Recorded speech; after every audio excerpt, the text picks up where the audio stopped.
Futurs mariés, bonjour. Aujourd'hui, je vais vous parler de wedding planner, de planner d'organisation. Pourquoi vous en aurez potentiellement besoin pour votre mariage. C'est parti. Je voudrais un mariage parfait.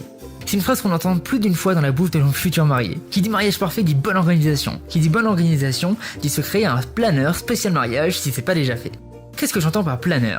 Il s'agit d'un support dans lequel vous vous sentirez à l'aise pour pouvoir vous organiser.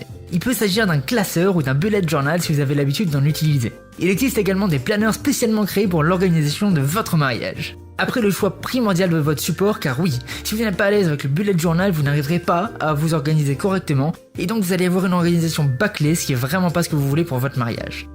Après donc avoir pris soigneusement le temps de bien choisir quel support fera l'affaire pour votre organisation, il est maintenant temps de passer à la deuxième étape qui sera l'organisation du planner. J'ai sélectionné des parties que j'estime essentielles pour pouvoir organiser à bien son planner. Numéro 1, c'est le budget. Sans cette partie, vous serez perdu. Elle va déterminer le montant que vous avez mis de côté pour financer le plus beau jour de votre vie ou le montant que vous avez emprunté. Le deuxième, c'est le style, le thème. Quelle partie est dédiée à votre inspiration concernant le choix de la robe du mariage, la coiffure, les alliances, les bouquets et tout ce qui va autour de ça. La quatrième, c'est les invités. Quelles personnes souhaitez-vous avoir sur votre mariage ? Quelles personnes ne souhaitez-vous pas qui viennent sur votre mariage ? Donc, il faut faire la liste d'invités.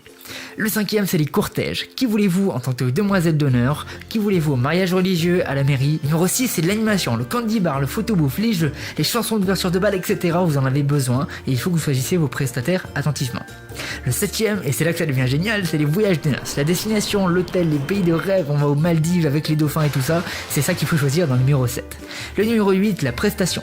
Il s'agit de la partie où vous allez mettre tous vos devis, vos factures et toutes les informations qui vous ont été envoyées. Par exemple, si vous choisissez un DJ et vous allez donc comparer les différentes propositions que vous avez, il faudra donc avoir un dossier dans lequel vous avez tous les devis qui vous ont été envoyés.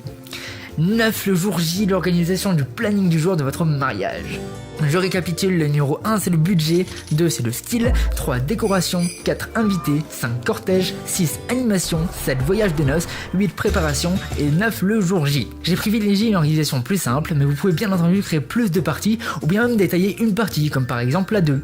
La robe de mariée donc, quel style, quelle coupe, quelle couleur, avec une traîne, sans traîne, voilà. Je rappelle que votre organisation ne dépend que de vous et de votre mari, de votre marié, peu importe.